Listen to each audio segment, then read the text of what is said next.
Hello, YouTube, and welcome to Irwindale for the second part of our triple header weekend, or third part if you want to include the duels. Alongside me once again is Stephen Paul III. Hello, guys. On the front row today is Matt Duncan, and alongside, ironically, Stephen Paul III in the 92. Liking this. Row 2, we'll see Kevin, or Kev, yeah, well, name is Kevin. Kev Shear and and Haley Lorgan, our most recent winner. Zach Flickinger and Oriel Pollard, row 3. Paul Swanson, Mitchell Collins, row 4. And Ace Rogers and Sheila Shear in row 5. Here's the rest of the starting grid. I hand over to Stephen for his thoughts and predictions. Well, it's definitely interesting. We've seen the truck race, the duels earlier this week, and we see not a lot of passing. So getting up to the front, the lead is what definitely. What were you watching in the trucks? What? Well, the trucks had a lot of padding, but these are different physics right here. Last year, failing as the stat guy. Don't remember who won last year. I'll have to check that out. But we're going to a different short track, and the chase. This is the second round. Having a good run here with both Hyatt was 12th in points, and he was able to win. So our last row is Fitzwater in the 42. So now he's locked into there. You do not want to be in a must-win at Talladega, trust me. So trying to survive is going to be the key here, as I find out last year's winner. As coming into this race, Matt Dixon holds the points lead right now over Jesse James, Zachary Fitzwater, Hunter Braxton, Sky Commons, Mohammed Zain Abdullah, Trevor Collins, and Rob Evans, the top 8. You won't hear a command because we're on tape delay for this one. Bottom 4 in points coming in. Jessica Shelton is 6 points behind Rob Evans, Sam Young, Ace Rogers, and Enzo Nareza. Last year winner was Max Anderson, who won from the pole, so that bodes well for me. As for Sam Young, he is 33 points back. It's 39 points back to Ace Rogers for the cutoff. And Enzo Nareza is another 12 points behind that for a grand total of 51. As pace car already off, and the STP 200 is green. There was a gap in the field back there around the 91. As Mitchell Collins up to the top of the track there, 3 wide. Yeah, we see all the skid marks and tracks. Hopefully nobody has a coolant leakage. And it's Bafode Sacco that did not get going. Yeah, it's been about 40 races since his last win. It's a good battle for the lead. Dick Duncan. As Matt Duncan leads lap 1 from second. They're still side by side though for the lead as they go into turn 3. Unlike it seems like these cars in the trucks get better launches. The Cup cars don't. As 92 trying to hold them off. Still side by side. Neither driver's been able to clear. Kev Shear looking on in third as he's trying to gap the battle for fourth. Meanwhile, the top 2 are starting to pull away already. Matt Duncan in 67 starts, best sprint finish, a third and a fourth in Texas, his 2 best finish, as he's going to try to get the lead here. Well, the 92 led lap 3. They are still side by side, and they haven't been able to clear the other person. No, it's been a good bout. 6 car, it's been a while since the 6 car won in this series, too. Photo finish again that time around, and it goes to the 6 of Matt Duncan. So Duncan's led 3 of the 4 laps, despite being side by side for all 4 of them. Yeah, the 6 number hasn't won since season 3 ahead of him, ironically enough, with William Duncan in the car. As they are single file now back here for up through the 5th spot. Oh, Lorgan, last week's winner, 3 wide. As that is Zach Flickinger and Mike Trout on the inside there. Sheila Shear still side by side for the lead. They cannot settle that battle for the top spot. That's good. You know what? It looks like this is like the lap traffic in the duel race. Team Paul III just cannot get the thorn off his side. As now Paul Swanson trying to battle Sheila Shear for the still side by 5th side. spot. Yeah, Paul Swanson needs a shot in the arm. He got 11th last week, but he's been having a terrible stretch of races. 3 wide now here. Mitchell Collins in the middle. Zach Flickinger on the outside. That's Kyle Matthews on the inside. Matthews still looking for his first win of the year. He's won in every season that he's run, and they are still side by side for the lead. Unfortunately for Paul, he can't sweep the weekend like Isaac Flickinger. Swanson now losing the spot to Sheila Shear. Still side by side and gapping 3rd place Kev Shear. Well, you know what Kev's going to say about that. I mean, it's impressive not only that they're side by side for the entire first 10 laps of this now, but they're also gapping the guys trying to chase him. I think Paulo needs to get a little contact to shut the 6 down, but the 6 car's got a good run on the ice. Nope, not clear. Nope, not clear yet. Still side by side between the 92 and the 6 for the race lead. Matt Duncan continues to basically lead almost every lap, though, in this battle. Yeah, 6 car gets a good run, 92 gets a good bottom run. Nice to see that the inside line's able to work, though. Yeah, Paul is stuck in the bomb. He hasn't won a race in, it's been a while. And the 21 is now running, but 7 laps down. 54 races since Pollock's last win, season 4 Loudon. He also won season 3 Richmond. The shot clock is cheesed to the final 4 that year. And right now, just an impressive battle. We have a little bit of frame rates. Yeah, just a little bit. 92 still. We might go the entire race. Mike Trout now trying to make a move on Sheila Shear. Oh boy, down the inside. And, you know, we've seen so far this weekend, not really the spot you want to make the move, but at least with these Hooter Series cars, it's starting to look like the inside line can work. As Trout pulls alongside and now has the move set up, can he complete the move on Sheila Shear as they're still side by side for the lead? 6 out of the last 8 races, Trout's finished top 10. Definitely been on a hot streak right here. So good job for him. And Trout looks to be clear. I think he'll be able to complete the move here. That time. And indeed, Mike Trout completes the pass as they're still side by side up here at the front. Now that was 4 1,000 of a second. 400s. We only get to the hundreds here. On the replays, we only get to the hundreds. What's helping the 6 car might help him win the race if they're still like this. He's got the high line, and we got a lot of traffic. They are starting to close in on the 21 of Bafode Sacco. Yeah, well, something's got to give right here.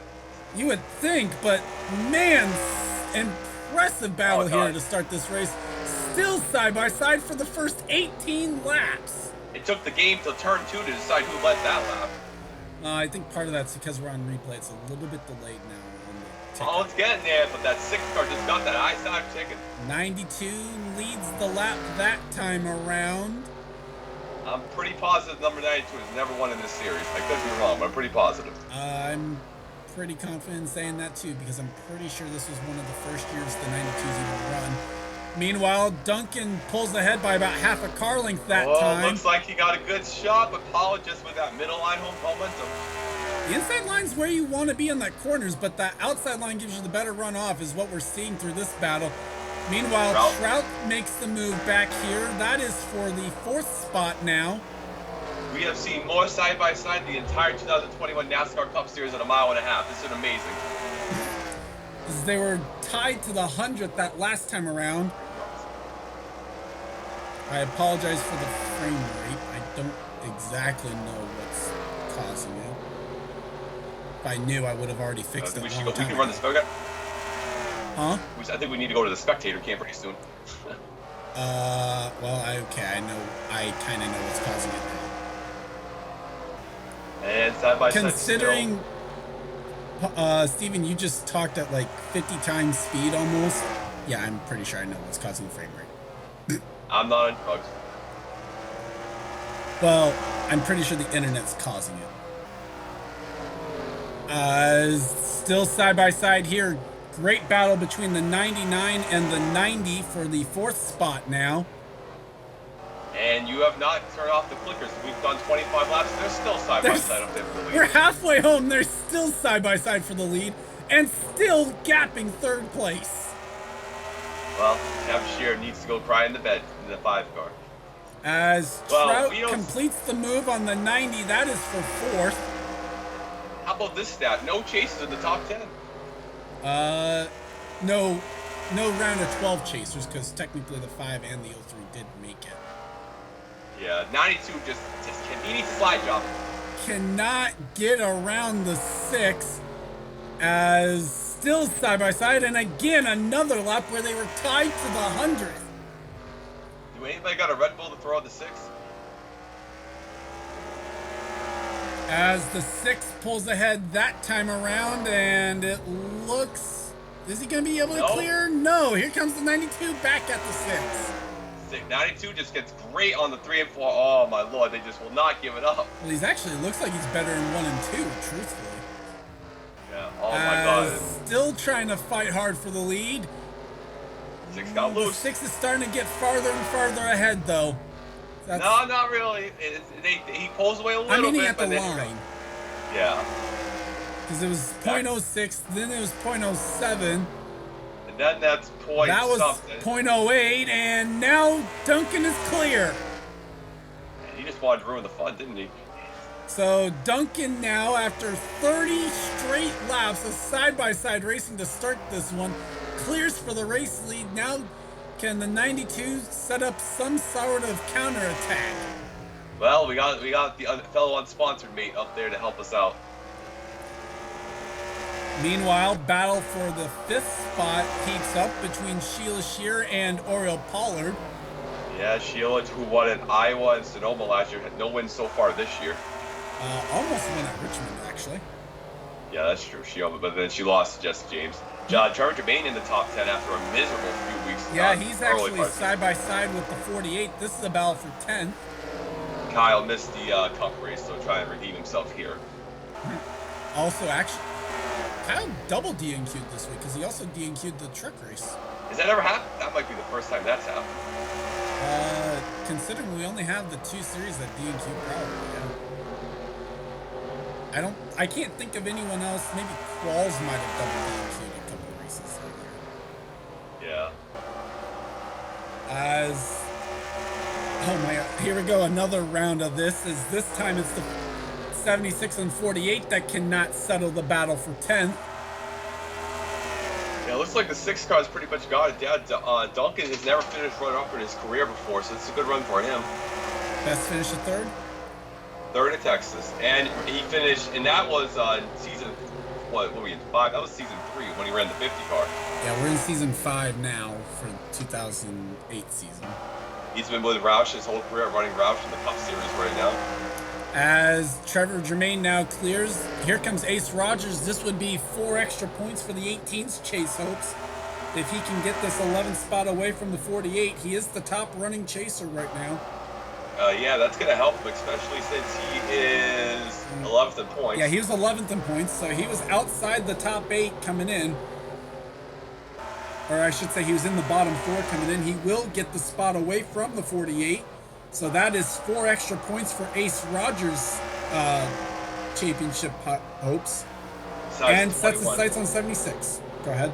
Yeah, besides 21, nobody's had any issues so far, so that's good. Check in on some of our chasers while we have a shot. Oof. Matt Dixon and Enzo Nareza. This is a fight for the 24th spot between chasers here. Yeah, that's not good. Well, Matt Dixon's pretty much locked in, so. The 57 Jesse James is in 16th right now. I see Hunter Braxton just a few spots back in 19th. Fitzwater's not having a good day. Fitzwater is down in 31st. Mohammed Zain Abdullah is right behind him in 33rd. And then Rob Evans. So it's 32nd, sorry, 10th updated. We've updated Braxton. Sky Commons is running in 37th. Ouch, Trevor Collins. Trevor Collins is right behind him in 38th, so that's actually 37th for Sky Commons. Oh, Dylan is. Massive frame. Yep. Rob Evans, we mentioned earlier. Evans is in 35th. Yeah, a lot of people are going to be sweating bullets at Talladega. Shelton is in 28th. Oof. Sam Young is in 22nd. You mentioned Nareza. Actually, that's everyone then. That's not a good week for the chasers. No, not at all. Meanwhile, Ace Rogers has gone up into the top 10. He might be the points leader at this rate. Well, I don't think he was close enough to be the points leader. Yeah, that's a wee bit extended. Will clear. That might be the extent of what he can get. I don't know if he can get to the 36 in time. Yeah, Meanwhile, Mike Trout has actually gotten up to third place now, and gotten away from Kev. Yeah, the battle for the lead looks pretty much all sealed. I don't know if the 6 has caught the 21 yet. I don't know. It's hard to tell. No, in fact, actually, Befode Sacco's caught the back of the field. Is he a lap down? He's several laps down as the white flag is out for Matt Duncan, half a mile away from his first career win. Paul needed 10 more laps. Well, to be fair, so it's going to be kind of held station, really. As off turn number 4, Matt Duncan wins the STP 200. 6 out of the last 7 races, first time winner. How about that? And top 10 today, were Matt Duncan, Stephen Paul III, Mike Trout, Kev Shear, Oriole Pollard, Sheila Shear, Haley Lordigan, Paul Swanson, Mitchell Collins, and Ace Rogers. As I get back up here, I'll show you through a little bit of the field as I hand over to Stephen for his thoughts and predictions. Or not thoughts and final thoughts, I should say. So Matt Duncan becomes our 88th different winner in the Hooters series. We actually only got 1, 2, 3, 4, 5, 6, 7, 8. About only like 11 to 12 drivers yet to win in the series this year, so doing pretty good. Stephen Paul III gave it all he can, but just the tires gave up on him. You know, the underfunded tires for practice did not work. Mike Trout got third. He's going to continue in the good stretch of races. Ace Rogers, best chase that's going to help in the Talladega, but he will not be safe because he's going to be nowhere to the top. Everybody's going to be having a shot to get even the points. You say that. I think he's still going to be up towards the top. I just don't think he's going to be the points leader. Yeah, we look at down some of the bottom. Good run for Haley Olgren. Back-to-back top 10s for her. Let's see. So you had Braxton in 19th for the Chasers. Jesse James was 15th. Well, so Charles, I think Jesse James actually will be our points leader, truthfully. Oh, my God. Matt Dixon in 23rd. Sam Young was 21st. Well, you look at Zach Flickinger. You know, he finished 13th. That's a great run. But you know what? Haley Logan finished 41st. Finished 7th. So he's going to gain no points again. So keep on trucking, Zach. Yeah. Well, he's going to gain ground on the 12. The 10 car first last year, 37th this year. Ouch. And the 21. Massive F. Next weekend, we're going to Talladega, and it's usually a crap show. So, well, the Hooters race only had 1 caution last year, and the winner of that race last year was Isaac Flickinger. So that's going to bode well for the 41 team. They're on the chase. So, yeah, we're going to do the points. You'll see at the screen, and I'm looking forward. We got one more race of 125 laps of hopefully some side-by-side racing, and we'll see what happens. So with that said, congrats to Matt Duncan on grabbing his first career win in the Hooters series. I'd like to thank you guys for watching. Leave a like if you enjoyed. Subscribe if you haven't today for more gaming and racing related content. Leave a comment down below if you weren't watching with the premiere chat with us or on Discord, just so I know you at least watched to see the results. For Stephen Paul III, I'm GornFan291, and this has been a production of the NRSL. We'll see you guys next time. Buy me some new tires so I can pass the 6.